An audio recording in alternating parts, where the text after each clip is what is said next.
తిరుమల తిరుపతి వెంకటేశ్వర స్వామి ఏడుకొండల్లో వెలిసినట్టే ఇక్కడ పారిజాత గిరివాసుడు ఏడుకొండలపై కొలువై ఉన్నాడు. భక్తుల అభీష్టాలు తీర్చే కల్పవల్లిగా భక్తుల పాలిట కొంగు బంగారమే విరాజిల్లుతూ భక్తులతో నిత్య పూజలు అందుకుంటున్నాడు. తిరుపతిలో జరిగే బ్రహ్మోత్సవాలు, ఇతర ప్రత్యేక కార్యక్రమాలు సైతం ఇక్కడ శ్రీ గోకుల తిరుమల పారిజాతగిరిలో నిర్వహిస్తున్నారు. దీంతో పారిజాతగిరి శ్రీ వెంకటేశ్వర స్వామి ఆలయం తిరుమల తిరుపతి దేవస్థానం అంతా ప్రాశస్త్యం నెలకొంది. జాతీయ రహదారికి ఆనుకొని ఆహ్లాదకరమైన పరిసరాలతో ప్రశాంత వాతావరణంలో సర్వాంగ సుందరంగా తీర్చిదిద్దబడిన శ్రీ వెంకటేశ్వర స్వామి వారి ఆలయం పుణ్యక్షేత్రంగా ప్రసిద్ధిగాంచింది. ఈరోజు ఇమేజ్ న్యూస్ ఛానల్ ద్వారా ఈ కొండపై వెలిసిన పారిజాత గిరివాసుడుగా పూజలు అందుకుంటున్న స్వామివారి కోసం తెలిపే ప్రయత్నం.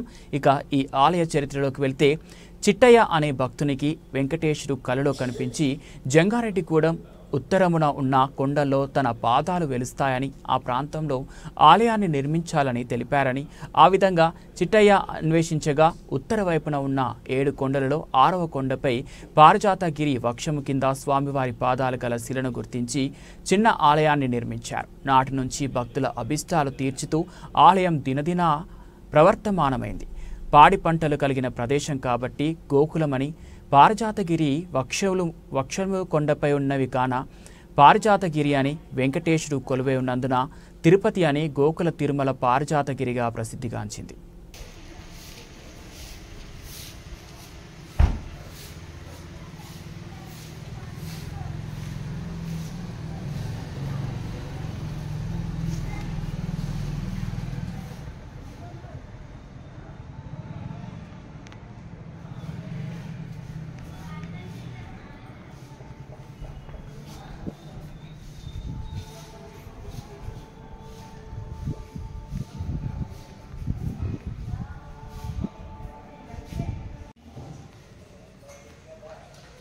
మంచి భక్తున్నారు మాకు చక్కగా బాగా ఎదురే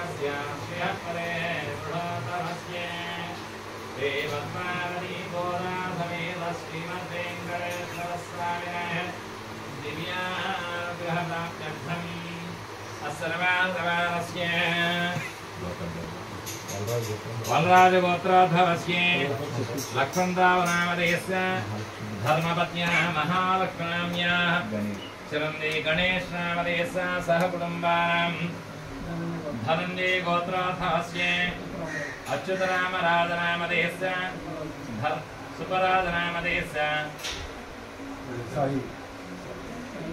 संजय वर्मनामधेयस्य भाग्यश्री नामधेयस्य सह कुटुम्बानां सर्वैर्वारस्य वाल्मीकि गोत्राधवस्य पुरुषोत्तमराजनामधेयस्य धर्मपत्न्याः शैलजानाम्याः महेश हर्षवर्धन मौली नामधेयस्य सुप्रियवर्धननामधेयस्य सह कुटुम्बानां पल्लंग गोत्राधवस्य युगंधरराव नामधेयस्य धर्मपत्न्याः पूर्णिमानां चिरंजीवनः पूर्णिमा नामधेयस्य राघवेंद्र स्वामी नामधेयस्य सह कुटुम्बानां अस्रमानस्य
కష్టాలు రాండి చెప్పు ఒకసారి ఖాళీ తెచ్చారు కదా.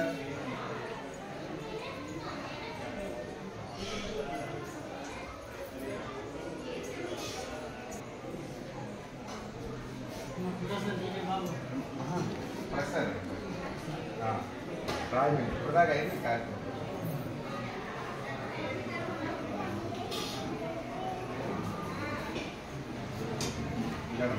చూస్తూ జరగండి. జయ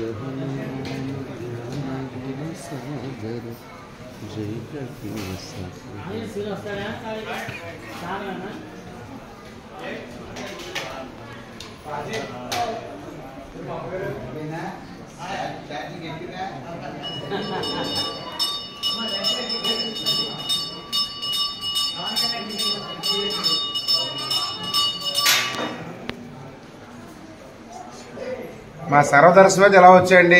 అర్చన్ టికెట్స్ అయితే చివరి లైన్లో రండి. పూజ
ఇమేజ్ న్యూస్కి స్వాగతం.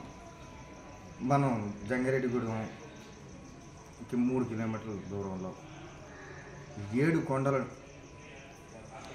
కొలువై ఉన్న వెంకటేశ్వర స్వామి తిరుమల తిరుపతి దేవస్థానం అలాగే పిలువబడే మరొక దేవస్థానం ఉందండి. అది కూడా శ్రీ వెంకటేశ్వర స్వామి వారి ఆలయం కావడం విశేషం. ఈ కొండని పారిజాత గిరి అని, గోకుల తిరుమల పారిజాత గిరి అని పిలువబడుతుంది. ఈ స్థల పురాణంకి వెళ్తే చిట్టయ్య అనే భక్తుడు వెంకటేశ్వర స్వామి వారు కళ్ళ కనిపించి ఉత్తరం వైపున ఉన్న కొండల్లో 6వ కొండపై తన పాదాలు ఉన్నట్లు చెప్పినట్లు స్థల పురాణాలు చెప్తున్నాయి. ఆయన అభిష్టం మేరకు కొండపైకి రాగా పారిజాత పుష్పం కింద చెట్ల కింద స్వామివారి పాదాలు కనుగొనడం, ఇక్కడ స్వామివారి విగ్రహం నెలకొల్పడం, పేరిచర్ల జగపతిరాజు గారు అనే ఆయన అభివృద్ధి కమిటీ ఏర్పాటు చేసి అందమైన ఆలయాన్ని నిర్మించడం, శ్రీ శ్రీ శ్రీ రిద్దండి చిన్నజీయర స్వామి గారు, రామానుజ చిన్నజీయర స్వామి గారు పర్యవేక్షణలో శ్రీ వైకానస ఆగమయుక్తంగా స్వామివారి వెలిసిన ప్రదేశంలో శ్రీ స్వామివారి ద్రోమూర్తిని ప్రతిష్ఠించారని ఇక్కడ చెప్తున్నారు. ఇక్కడ పాడి పంటకు నిలయమైన ఈ ప్రదేశంలో 6వ కొండపైన స్వామివారు వెలిచారని ఏదైతే చెప్తున్నారో ఇది మన ఆలయ పూజారి గారిని ఇక్కడ ఉన్న భక్తుల్ని కలిసి అడుగుదాం. పారిజాతగిరి అనే కొండపై వెలిసిన వెంకటేశ్వర స్వామి వారి ఆలయంలో ఉన్నాము. ఈ ఆలయ విశిష్టతలు, పూజా కార్యక్రమాలు వేద మంత్రాలతో నిర్వహిస్తున్నారు. ఇక్కడికి భక్తులకి ఎటువంటి సౌకర్యాలు కల్పిస్తున్నారు. స్వామివారికి నైవేద్యాలు అనే విషయాలు, స్థల పురాణం వంటి విషయాలపై ప్రధాన అర్చకులు జరిగింది నల్లూరి రవికుమారాచార్య గారు ఉన్నాము. ఆయన మాట్లాడుతూ జై శ్రీమన్నారాయణ. గోకుల్ తిరుమల పారిజాతగిరి శ్రీ వెంకటేశ్వర స్వామివారి దేవస్థానం జంగారెడ్డిగూడెం అండి. ఈ ఆలయానికి సుమారుగా మనకి ఒక 70 సంవత్సరాల చరిత్ర ఉన్నది. పూర్వం ఒక 60 సంవత్సరాల క్రితం ఇక్కడ చిట్టి గారు అనే ఒక సాధువు ఉండేవారు. వారికి వెంకటేశ్వర స్వామి వారు స్వప్నంలో కనిపించి జంగారెడ్డిగూడెంకి ఉత్తరంగా 7 కొండలు ఉన్నాయి.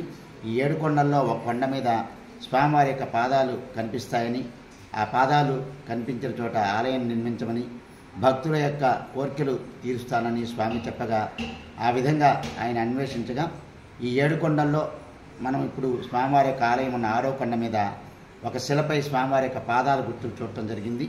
ఆ పాదాల గుర్తులు ఉన్న శిల వద్ద ఆయన ఒక చిన్న మందిరాన్ని నిర్మించి చిన్న వెంకటేశ్వర స్వామివారి శిల్పాన్ని చేసి దాంట్లోనే పూజా కార్యక్రమాన్ని ప్రారంభించడం జరిగింది. క్రమేణా భక్తులు చాలామంది అప్పుడప్పుడు శనివారము వివిధ పర్వదినాల్లో రావటం, అక్కడ పూజలు చేయటం, వారన్నీ కోరికలన్నీ కూడా నెరవేరటంతో క్రమేణా ఈ ప్రదేశం, ఈ ఆలయము ప్రాచుర్యంలోకి వచ్చింది. ఇలా కొంతకాలం పాటు ఒక 30 సంవత్సరాల పాటు పూజలు జరిగిన తర్వాత 2002వ సంవత్సరంలో జంగారెడ్డిగూడెం గ్రామంలో ఉన్న భక్తులంతా కూడా ఇక్కడ ఒక మంచి ఆలయం ఉంటే బాగుంటుందని చెప్పి సంకల్పించి శ్రీమాన్ పేరిచర్ల జగపతిరాజు గారు ఒక అభివృద్ధి పేరిచర్ల జగపతిరాజు గారు కమిటీ అధ్యక్షుడిగా ఉండి ఒక కమిటీ ఏర్పడి వారంతా కూడా భక్తుల యొక్క సహకారంతో ఇక్కడ ఒక చక్కటి మనం ఇప్పుడు చూస్తున్న ఆలయాన్ని నిర్మించడం జరిగింది. ఈ ఆలయం 2002వ సంవత్సరం నిర్మాణం ప్రారంభించబడి 2004వ సంవత్సరంలో శ్రీ శ్రీ శ్రీ త్రిదండి శ్రీమన్నారాయణ రామానుజ చిన్నజీర స్వామివారి యొక్క ప్రత్యక్ష పర్యవేక్షణలో శ్రీవైఖాన సాగమయుక్తంగా ఆల్వారాచార్య సంప్రదాయంతో ఆరాధన జరిగే విధానంతో ఇక్కడ పద్మావతి గోదా సమేత శ్రీ వెంకటేశ్వర స్వామివారి ఆలయం నిర్మించడం జరిగింది. అదేవిధంగా ఎక్కడైతే స్వామివారి యొక్క పాదాలు వెలిసినాయో స్వామివారి పాదాలు వెలిసిన చోట మనం ఇప్పుడు చూస్తున్న ప్రస్తుతం ఉన్న ధ్రువమూర్తిని ఏర్పాటు చేశారు. అలాగే స్వామివారికి కుడివైపున పద్మావతి అమ్మవారి సన్నిధి, స్వామివారికి ఎడం వైపున గోదా అమ్మవారి సన్నిధి, ఎదురుగా గరుడాల వారితో ఒక చక్కటి ఆలయం రూపొందించుకుంది. ఇది 2004వ సంవత్సరం వైశాఖ మాసం మే నెలలో ప్రారంభించబడింది. అప్పటి నుంచి కూడా ఆలయం క్రమేణా దినదినాభివృద్ధి చెందుతూ భక్తులకు కావలసిన సకల సౌకర్యాలతో చక్కటి అందమైన ఆలయంగా రూపుదిద్దుకుంది. ఇక్కడ ప్రతి శనివారం కూడా ఈ చుట్టుపక్కల పరిసర ప్రాంతాల ప్రజలందరూ కూడా ఎక్కువగా అధిక సంఖ్యలో స్వామివారిని దర్శించుకుంటారు. శనివారం ఆలయానికి వచ్చేసిన భక్తులకు అందరికీ కూడా అన్నప్రసాద వితరణ తదియారాధన కార్యక్రమంగా ఉంటుంది. అదేవిధంగా ఆలయంలో పూజా కార్యక్రమాలన్నీ కూడా శ్రీవైఖాన సాగమయుక్తంగా మన తిరుమల తిరుపతి దేవస్థానంలో ఏ విధంగా అయితే జరుగుతాయో స్వామివారి యొక్క పూజా కార్యక్రమాలు కూడా అదే సంప్రదాయంలో జరుగుతాయి. స్వామివారికి ప్రతిరోజు కూడా త్రికాల అర్చనలు ఉంటాయి. అదేవిధంగా వార సేవల్లో స్వామివారికి ప్రతి మంగళవారం అష్టదళ పద్మారాధన సేవ, స్వర్ణ పుష్పార్చన కార్యక్రమం నిర్వహించడం జరుగుతుంది. ప్రతి శుక్రవారం కూడా స్వామివారి యొక్క ధ్రువమూర్తికి విశేషంగా అభిషేక సేవ కార్యక్రమాన్ని నిర్వహిస్తారు. ప్రతి పూర్వ ఫల్గుని నక్షత్రం రోజు కూడా గోదా అమ్మవారికి అభిషేకము, ఉత్తర ఫల్గుని నక్షత్రం రోజు అమ్మవారికి అభిషేక కార్యక్రమాన్ని నిర్వహిస్తారు. అంతేకాక ప్రతి మాసంలో కూడా శ్రవణ నక్షత్రం స్వామివారికి ఇక్కడ శ్రీదేవి భూదేవి సమేత శ్రీనివాసునికి కళ్యాణ మహోత్సవ కార్యక్రమం కూడా నిర్వహించడం జరుగుతుంది. అంతేకాక ప్రతి ఏటా కూడా వైశాఖ మాసంలో వార్షిక బ్రహ్మోత్సవాలు ఒక 7 రోజుల పాటు అత్యంత వైభవంగా జరుగుతాయి. మరియు ముఖ్యంగా ఈ ఆలయంలో చక్కటి ప్రాచుర్యం పొందిన మరో కార్యక్రమం ధనుర్మాస కార్యక్రమం. డిసెంబర్ 16వ తేదీ నుంచి జనవరి 14వ తేదీ వరకు కూడా ధనుర్మాసం అత్యంత వైభవంగా నిర్వహించబడుతుంది. ఈ నెల రోజులు కూడా తిరుప్పావై సేవాకాలము, తీర్థప్రసాద గోష్ఠి మరియు సారి సమర్పణ కార్యక్రమం, మంగళాశాసన కార్యక్రమం మరియు కూడారై మహోత్సవం, గోదా కళ్యాణం ఇలాంటి వైభవమైన కార్యక్రమాలు ధనుర్మాసంలో నిర్వహించడం జరుగుతుంది. అంతేకాక ధనుర్మాసంలో వచ్చే ముక్కోటి నాడు వైకుంఠ ఏకాదశికి అధిక సంఖ్యలో సుమారు ఒక 20,000 నుంచి 30,000 మంది భక్తులు ఆ రోజు స్వామివారిని దర్శించుకోవడం జరుగుతుంది. ఈ విధంగా ఈ ఆలయం దినదినాభివృద్ధి చెందుతూ భక్తుల యొక్క ఎవరైతే వారి స్వామిని సేవించి వారి కోరికలు విన్నవిస్తారో వారి యొక్క కోరికలన్నీ కూడా స్వామివారు తీరుస్తారని చెప్పి ప్రతీతి. ముఖ్యంగా ఇక్కడ బ్రహ్మోత్సవాల్లో గరుడ ధ్వజం జరిగే రోజు, ధ్వజారోహణ రోజు కనుక గరుడ ప్రసాదం తీసుకున్న వారికి చాలామందికి సంతానం లేని వారికి సంతానం లభించడం జరిగింది. అంతేకాక ధనుర్మాసంలో భోగి పండుగ నాడు జరిగే గోదా కళ్యాణంలో పాల్గొన్న వారికి చాలామంది వివాహం కానివారు ఆ రోజు కళ్యాణంలో కూర్చుని వివాహం స్వామివారికి గోదా రంగనాథుల కళ్యాణం జరిపించినట్టయితే వారికి చాలామందికి తర్వాత వెంటనే కళ్యాణం జరగటం ఇలాంటివన్నీ కూడా ఎన్నో స్వామి యొక్క తన మహిమను చూపిస్తున్నారు. ఇలాంటి ప్రసిద్ధి చెందిన ఈ గోకుల తిరుమల పారిజాతగిరి క్షేత్రాన్ని మీరు కూడా దర్శించండి. ఈ ఆలయం ఏలూరు పట్టణానికి మరియు రాజమండ్రికి కూడా సమాన దూరంలో సుమారుగా ఒక 60 కిలోమీటర్ల దూరంలో ఉంటుంది. మన తల్లాడ దేవరపల్లి జాతీయ రహదారిని ఆనుకుని ఉన్న ఈ పారిజాతగిరి క్షేత్ర ఆలయాన్ని మీరు దర్శించండి, స్వామివారి యొక్క అనుగ్రహం పొందండి. జై శ్రీమన్నారాయణ. ఇది పారిజాతగిరి అని పేరు ఎలా వచ్చింది ఈ కొండకి? అది 6వ కొండపైన వెలిచారని చెప్పడానికి ఏమైనా ఆధారాలు ఉన్నాయా? ఆ స్వామివారికి ఇక్కడ 7 కొండలలో ఒక కొండ మీద పాదాలు వెలుస్తాయని చెప్పి ఆయన చెప్పారు. ఆ విధంగా ఆయన అన్ని కొండల్లో కూడా చూస్తుండగా ఈ 6వ కొండ మీద ఒక శిల మీద స్వామివారి యొక్క పాదాల గుర్తును ఆయన చిట్టి గారు గుర్తించడం జరిగిందనమాట.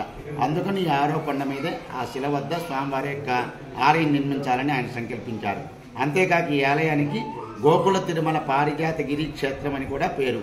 ముఖ్యంగా పేరు రావడానికి కారణం ఏంటంటే ఈ ప్రాంతానికి చుట్టుపక్కల అంతా కూడా పాడి పంటలు సమృద్ధిగా పండుతూ ఉంటాయి. అందుకని గోకులం అంటారు.